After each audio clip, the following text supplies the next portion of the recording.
This morning on World News Now, breaking news, the giant explosion and fire right outside of Waco, Texas. This intense blast felt for miles, and the rapidly spreading fire, the search for victims and answers as this story unfolds. It is Thursday, April 18th.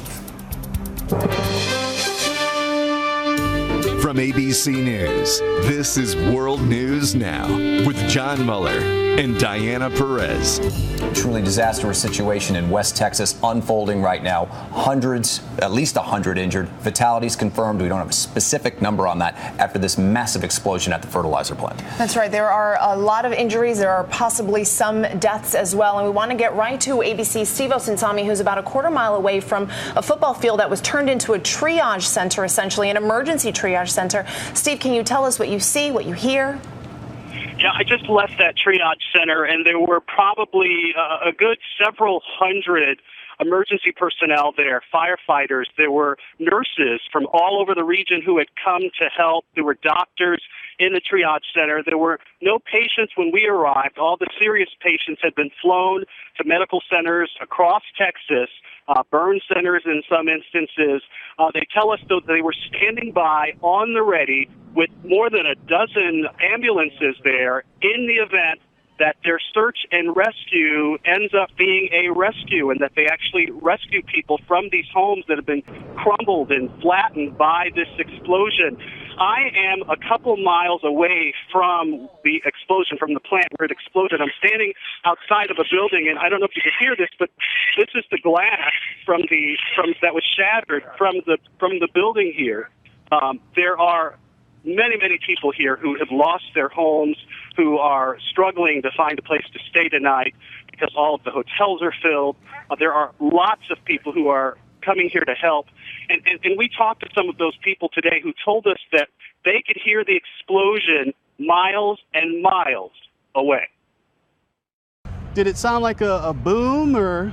Boom, like a rock fell on the city. It felt like a rock fell on the city. You said you have family how close were they to you? They're in West.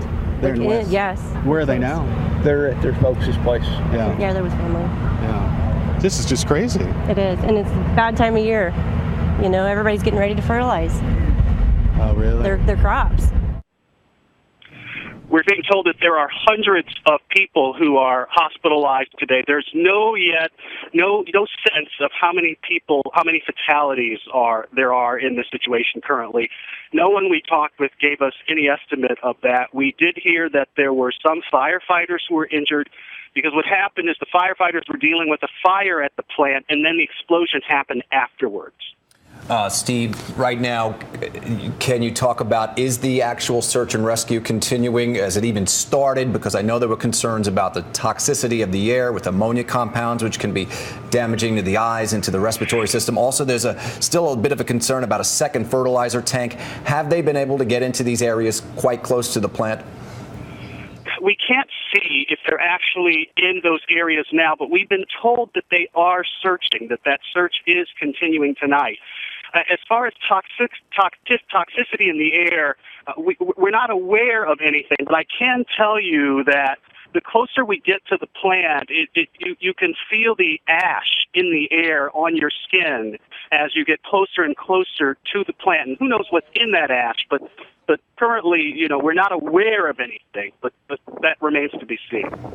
So, Steve, just to give us an idea of what kind of town we're talking about here, what we know about West Texas is that there's 2,800 people who live there. About half of them have already been evacuated. There was a nursing home, an apartment complex, and an intermediate school among the 50 to 75 structures that were damaged or decimated, as we've heard from the mayor already.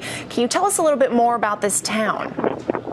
Well, we've run into quite a few farmers who all tell us that, the fertilizer plant exploding is terrible news for them on a number of levels, in particular because they're going to need what that fertilizer plant was producing. It's a small town. We're not too far from Waco. I'm sort of standing on what looks to be the main drag, and it looks like small town Texas.